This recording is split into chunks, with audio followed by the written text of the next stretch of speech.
So you're at the point in life where you are feeling such as you need to start getting things figured out.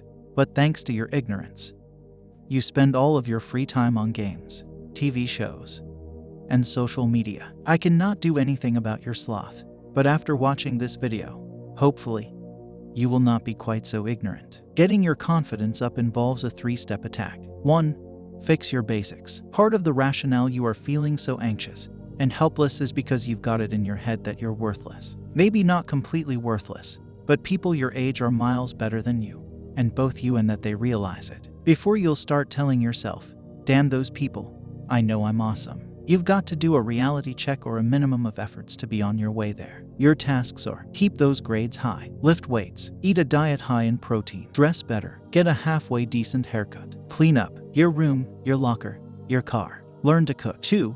Rewire your mindset. Most of you guys have convinced yourself that you simply have some quiet depression. Maybe you do or maybe you do not.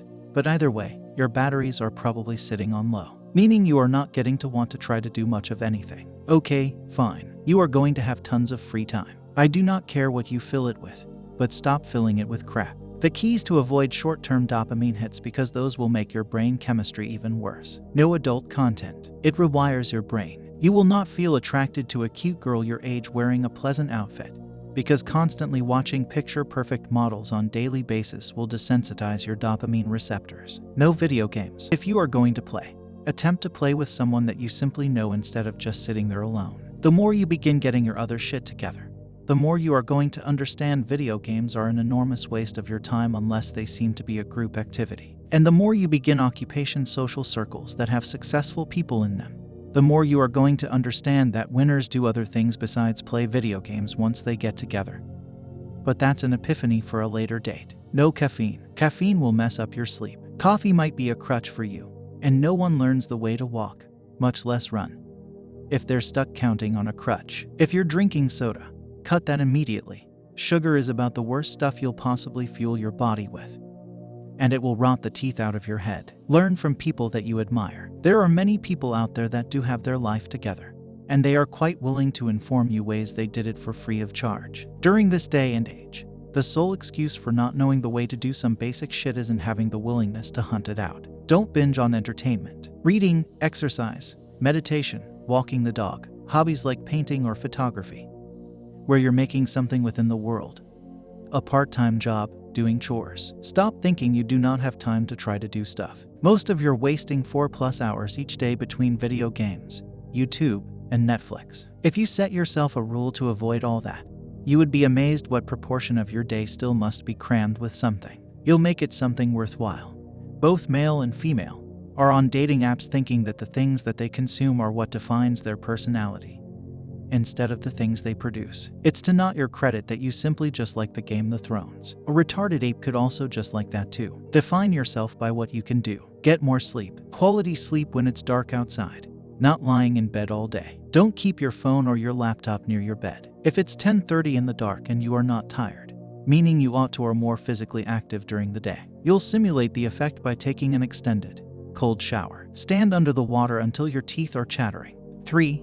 Develop social skills. Here's something tons of individuals do not realize. Within the absence of major trauma like going to war or losing a parent, a breakup is nowhere near being within the same ballpark.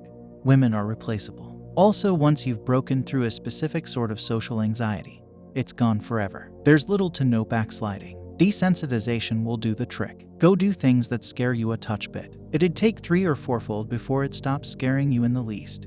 But once that problem is solved, it's solved permanently. Focus on things that you simply have a legitimate interest in. You might suck immediately, but you can also learn slowly. Go work out at the gym where the big buff guys pump iron. These things will find you the perfect people you can socialize with and have a community. It's only difficult to mingle because you've got a mental block. Chip away at the block. It doesn't grow back. Everyone will tell you that alcohol and weed will help loosen you up, while people will tell you that weed and alcohol are vices that distract way too many of us far away from their purpose. Each side is correct. This is often a nuanced subject. Will these substances open you up socially? Yes, though weed also can cause you to be a paranoid wreck and keep you stuck on the couch. Do these give your charisma score a boost? No. If you cannot ask women because you've got social anxiety, but are otherwise a stimulating person, alcohol might help open you up.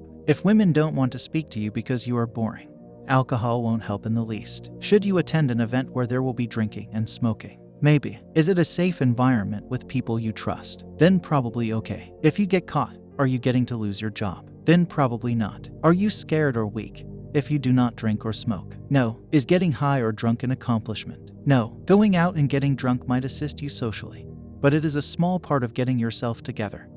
And learning the way to not be a self-loathing loser generally may be a far more important thing to find out. If you lean into weed or alcohol too hard, it becomes counterproductive. I used to be an introvert with social anxiety. As I improved, I found myself with more and more plans to travel out on Friday and Saturday nights. At first, getting drunk with friends appeared like a reasonably cool achievement, since it had been something I never had the balls to try to do in high school. But as you're taking a look at what did I accomplish in the week, let me tell you, getting hammered doesn't belong anywhere near that list. Lastly, don't be too hard on yourself. But as long as you're working at something throughout any given day, you're on the proper track. You do not need to do everything now itself. What is going to kill you is backsliding. Don't backslide, though inevitably you will here and there. When that happens, don't throw your hands up and think all is lost, and return to the sack of shit you were before. Move past it and keep plugging away. Progress isn't linear. If aren't getting discouraged, it does get easier. As they say, nothing succeeds like success. Winning at life produces a regeneration loop. The more things you get under your control, the better everything else becomes.